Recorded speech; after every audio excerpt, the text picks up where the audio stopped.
Alright, Ronan MMA, welcome back to the channel. This video is going to be the aftermath of UFC 286, which means some storylines and narratives that came out either during the events at UFC 286 or at the press conference after the fact. And yeah, what that means for fans going forward and the fighters themselves. Before we get into it, please like and subscribe. I'd greatly appreciate it. I appreciate everybody who watches my video, especially those who like and comment. It helps me out a lot. The progress or the growth of the channel has slowed down a little bit, but that ain't gonna stop me. I'm gonna continue to put out videos every single day, so I appreciate each and every one of you. And if you're new here, please, I would greatly appreciate it if you could subscribe. Pardon me. All right. The first storyline. Oh, and by the way, I will be putting timestamps in this video. I don't think it's going to go as long as my recap video, but I will do it just for your viewing pleasure all the same. Now, the first one I want to talk about is Colby Covington getting the next title shot. This one is a little weird, if I'm being brutally honest. And I am not a Colby Covington hater. Actually, I kind of like him. I think it's quite funny. I think he's already...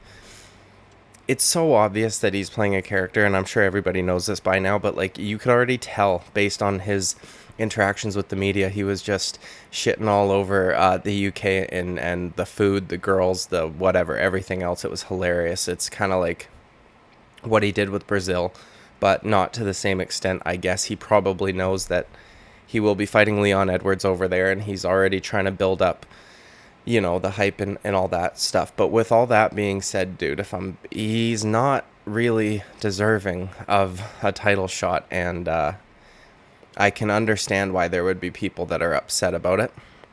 The only reason it makes me happy is because we get to see the media members seethe about him getting the next title shot.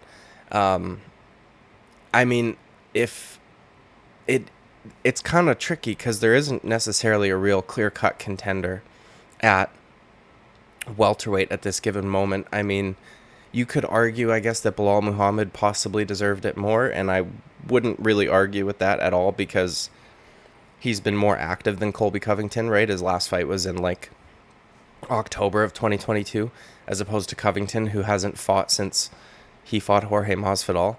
And, yeah, I mean, but Belal Muhammad's win at that point in time was over a guy who was ranked 10.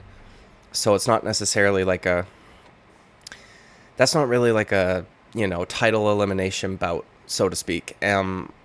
There's another story, though, about Belal later on that we will get to. So it is kind of tricky that there's no clear-cut contender. And I think Dana really just wants to keep the train moving. Like he said at the press conference multiple times, now that we've got a UK champion, we are going to try and do, like, if the champion defends his belt 3 times this year, then we can come back here 3 times. So I think he just sees dollar signs.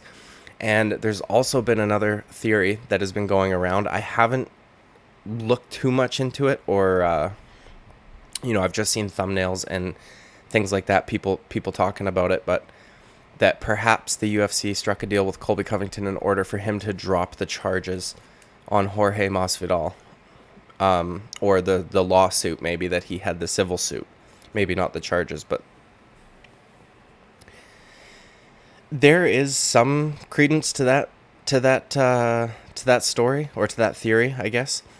But I don't know. It's a little... So, Jorge Masvidal, we know, gets paid very well and gets pay-per-view points. His last time out against Colby Covington, they didn't even release to us his pay-per-view points, which was, or the pay-per-view buys, pardon me, which is a little strange because usually if they have a blockbuster event, they tend to let us know. Now, possibly, since they became a public company, they only really want to tell you about the ones that go, you know, 1 million plus or close to it, because they can't technically lie to the public now that they are a publicly traded company. And in order for us to get the actual pay-per-view numbers, a representative, or, you know, somebody who works for either Endeavor or the UFC, an official there, would have to give us those numbers. And we don't ever hear anybody actually talk about it. We only ever see rumored what it was, you know what I mean, online. And it was rumored that one didn't do as well as they thought. If Jorge Masvidal was still doing like blockbuster numbers, I could see that being the case. a little bit more, right? I would pay a little bit more attention to that theory. But as of right now, I don't know that the UFC would honestly. I could see people thinking that the UFC would want Jorge Masvidal to return, but since he's not doing as well numbers wise as he once was, and the UFC has to pay him a fuck ton of money every time out, including pay-per-view points because that's on his contract. I could see the UFC honestly wanting to bench him. Now we know that that's not the case because he's fighting Gilbert Burns at the next UFC pay-per-view event, but it is crazy that, you know, there's some things that are, it's a little suspicious. The timing of everything, how Jorge Masvidal was not able to fight due to court issues, and then all of a sudden he's now able to fight, and they book a fight with him and Gilbert Burns in Miami, and then all of a sudden Colby Covington's getting the next title shot when he hasn't fought since his last time out against Jorge Masvidal. It's a weird situation, man, and I get it if you're mad about it. I understand Leon being upset about it, but when he was asked at the press conference about who he would want next pay-per-view wise, the media tried to justify it and saying, well, this would possibly make you the most money. And Leon Edwards said, well, he thinks that the best one pay-per-view wise would be Jorge Masvidal, but the last time Jorge had like a real blockbuster event was the first Fight Island event, right? And I think that there were a lot of contributing factors that went into that. First of all, I think there was, 2 or 3, maybe even title shots on the line that night. Max Holloway versus Volkanovski 2 himself, and I can't remember the other one, but it was a blockbuster event, right? Like, it was not just Jorge Masvidal and Kamaru Usman with a shit undercard underneath them.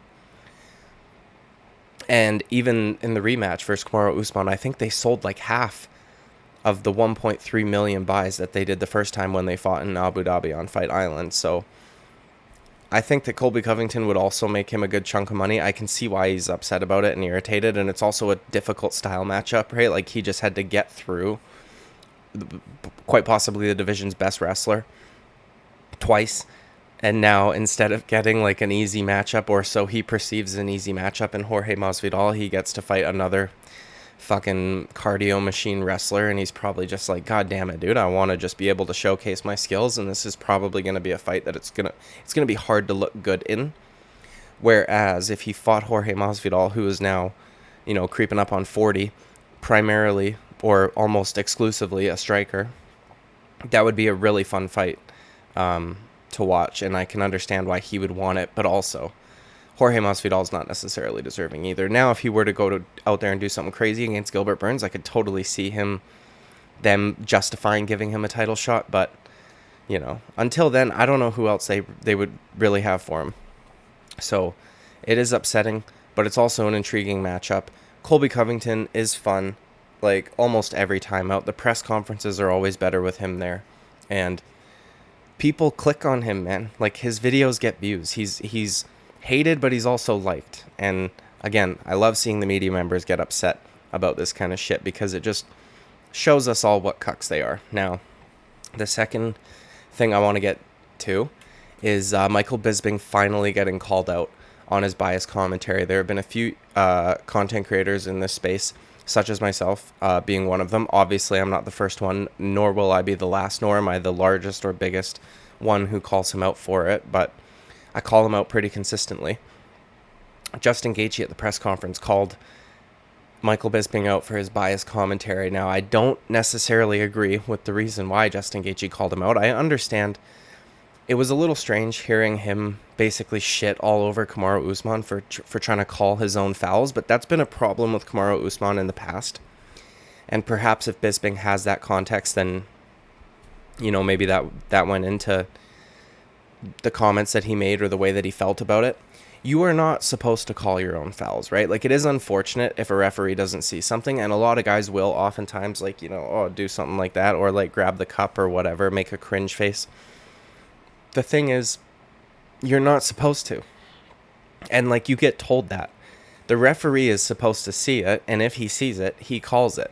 None of the times that Kamaru Usman was fouled, except for the cage grab, was on sorry, no, yeah, none of the fouls that were committed against Kamaru Usman were actually seen by Herb Dean, except for that cage grab, which was the most obvious and blatant one. But once they separated, Kamaru complained about grabbing the gloves, which is very ironic because he does things like that all the time.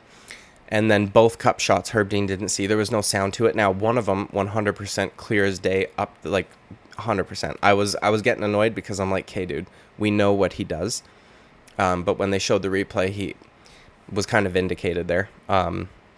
There was, I think, one or two that may have been questionable, like they landed on the inside leg or a little higher belt line, like the ones against Colby Covington. But I can understand Bisping's thing. Like, your head's not in the game. He was kind of almost giving constructive criticism. It's just that Michael Bisping sometimes is such a mongoloid that he can't find the words to make himself sound good. So it just sounded really bad. It sounded like he was shitting on a fighter for getting fouled, as opposed to him trying to offer constructive criticism. Not that Kamaru Usman can hear him, but just for the people at home. What I find funny, though, is in the comment sections of all of the posts regarding this, people are saying things like, "Now you know how we feel when all of the fights happen in America and we hear the commentary team." That is stupid as fuck. I can't believe people are actually unironically making that argument. First of all, Michael Bisping is one of the most used commentators. So he commentates all the fights in the United States as well. So it's not like they just have 3 Americans on there all the time. Like, Michael Bisping literally might work more shows than anybody. I don't know. He always works with Brian Fitzgerald as well. He works with Daniel Cormier. He works with Paul Felt. Like, he literally works with everybody. And that means that they're rotating him in more than others. Now, I don't know the exact numbers. I could be wrong on how many shows he works, but it seems like a fuck ton. And I notice, because I always end up muting my television because I'm like, I can't listen to him. And it's not just UK fighters he's biased towards. Now, I'm glad somebody's called this out. Like, somebody like Justin Gaethje, who's going to get a lot of publicity with it. And he did it on a pretty big stage, right, at the post-fight press conference after he had just gotten the decision victory over Rafael Fiziev in the co-main event, which was a massive, crazy fight, right? So there's a lot of eyes and attention on him. So I'm glad he called it out, but he kind of called it out for the wrong reasons. And I wish somebody would call him out all the other times he does it, because he doesn't just do it for UK fighters. Now, he does do it a lot for UK fighters, even when they're fighting in America, so that narrative is silly as shit. But he does it also for fighters that are primarily strikers. Like, he is biased towards seeing somebody. He is biased towards strikers. He loves watching strikers fight, or, like, real fighters. Like, he doesn't want, that's literally the kind of shit that he says. He doesn't like watching wrestlers do work in the cage, and I can understand that, because I would much rather watch 2 guys have a crazy striking battle with some clinch work maybe involved, like, than I would watch Kamaru Usman push somebody up against the fence for 5 rounds. But as a commentator, you should probably not be showing that, right? Because you're there.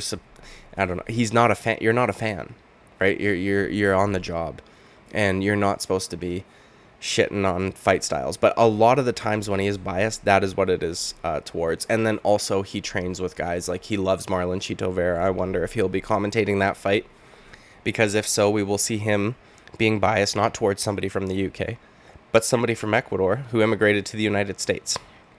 You know what I mean? He's biased all the time. And it's also not necessarily just what I've said. It's also about who the UFC likes more, or who he thinks the UFC would like more moving forward. The guy who's got the bigger name, oftentimes, is who he's biased towards. So, again, I'm glad that somebody finally called him out for his horrible fucking commentary. I highly doubt the UFC will do anything about it. But with that being said, he was called out kind of for the wrong reasons. And Justin Gaethje said that he thought Kamaru Usman won that fight, and that he was just as biased as the judges. So I appreciate and respect him acknowledging his own biases, like, kind of caveating before he made that statement, prefacing it with, he kind of did it at the end, actually. But either way, yeah. Glad someone fucking finally called him out, man. I highly doubt anything will be done about it. They should. They really should, man. They should say to him, you gotta fucking chill out. Or, But the thing is that so many, and I don't like using this word all the time, but so many casual fans like Michael Bisping and think that he's hilarious and shit like that. I've literally can't remember the last time he made me laugh as a commentator. I always think that he tries too hard with his jokes, and that they're not like timing is everything, and also I don't. It's just not. It's not my cup of tea. So, anyways, next narrative or storyline. This happened actually during the card. I didn't get to touch on it on my recap video because my recap video was already going really long. It went long as shit, and I fucking forgot a fight. So it would have been even longer if I stopped to talk about things like this. Anderson Silva's induction into the Hall of Fame. This was awesome. His highlight reel is fucking unbelievable, dude. I literally grew up watching this guy from the time I was 11 years old all the way up through high school. My friends and I would all gather together. I remember one time extremely specifically, one of my buddies who had just came there from Richmond, or moved to our town from Richmond in British Columbia. He had a pretty fucked up childhood, and his dad was like a drug addict, and now his dad was allegedly like getting clean, doing well, all this shit, right? And he was so excited about this that he wanted all of his friends to finally meet his dad, because he had been kind of hiding the fact that he had a dad. And he invites his 4 best friends. It was me and three of my buddies, and he's like, I want to go to my dad's and watch the UFC event there, and you guys can all meet my dad. And we were all like, all right, sure man. And we took a fucking bus, SkyTrain, C-bus, to get all the way to North Vancouver. And we get to his dad's house, and he will not answer the door. He lived in an apartment building, so he wouldn't answer the buzzer. My buddy, though, is a lunatic, okay? And his dad, who lived on the 3rd floor, I shit you not, this kid climbed up strangers' balconies, hopped from the next one to the next one to the next one to the next one, so that he could hop onto his dad's balcony and creep inside to see what the fuck was going on. And unfortunately, he saw that his dad was smoking crack with some chick that he was definitely not supposed to be with, who had been causing issues for him in the past and things like that. So it was pretty sad. But then one of his neighbors, who lived in the apartment building on the bottom floor, saw what was going on and said, hey, what's going on? My buddy said, my dad fucking, he's with that bitch and whatever. And the guy goes, I know. He goes, you know what? Come in, I'll buy the pay-per-view. I'll just bill your dad. And we were like, thank God, day saved. We all went in this guy's apartment. He had a 1-bedroom. He had like no furniture, no nothing, because he had just lived there by himself.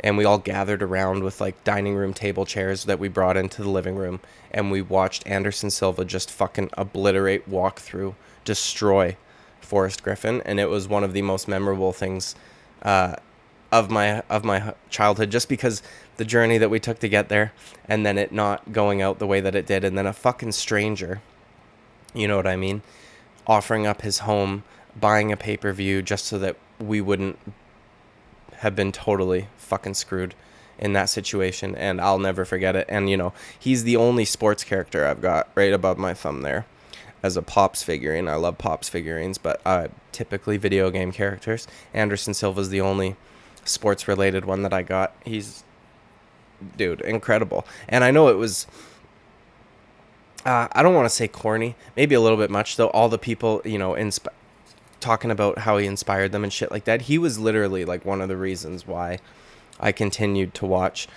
MMA. He was the reason why I got into kickboxing, and I'm like 100% not just saying this. I fucking loved Anderson Silva growing up. He was incredible. I'm glad he got inducted into the Hall of Fame. It would have been cool to see his reaction there. Dana said they tried to get him there. He couldn't make it. All good. But it would have been nice, like the Jose Aldo moment, And, yeah, man. I couldn't think of somebody more deserving. He still, to this day, holds the longest title reign in time, right? Like over 1,200 days or something crazy like that. Yeah, fucking incredible. Loved Anderson Silva. Super glad that he's inducted into the Hall of Fame and gets the recognition he deserves. Again, one of the best highlight reels of all time. And I know that he had some stinker fights here and there, but fuck me, dude. if anybody deserves to have a few stinker fights, it's probably him. His highlight reel is so long. You see, when you can tell who's got good highlight reels when they're doing a trailer for that guy fighting, when they have to show the same fucking combination from 6 different angles during the trailer, that guy doesn't have the best highlight reel. Like Belal Muhammad, probably. He would show him finishing Sean Brady from 8 different angles and then him holding Wonderboy on the ground. Anderson Silva, though, they were able to make a massive trailer with like a fucking different highlight every single time, and it was incredible. And I fucking loved watching him growing up, and yeah, big part of my childhood, so was happy to see that. The last part of this video, the last storyline, this is a fight that we can all look forward to. I kind of feel bad for one of the individuals involved. However, that being said, I don't think he has gotten a win that would, again, as we talked about earlier, be considered a title elimination bout. I think that whoever wins this fight should probably be next in line. Shavkat Rakhmonov versus Belal Muhammad. Man, I do kind of feel bad for Belal Muhammad, and the only reason is, and I don't want to just totally fanboy out over Shavkat, because I know that can be annoying, even though he is very good and it's kind of earned. I don't see a way that Belal Muhammad wins this fight. I don't. Because Belal Muhammad's, best path to victory against any opponent, honestly, is to utilize his wrestling. Like, he is kind of a boring fighter. That finish against Sean Brady was awesome to watch. It was fun and whatever, but he kind of broke him with the pressure and the wrestling before, which eventually led to that point. I don't think he's finishing anybody on the feet if he hasn't done that to him first, and I don't think he's going to be able to do that to Shavkat Rakhmonov. Shavkat Rakhmonov, 17-0, right? Before his last victory, he was 16-0 with 16 finishes, 8 subs, 8 KOs, perfectly split down the middle. This last fight, he displayed his striking skills to the max.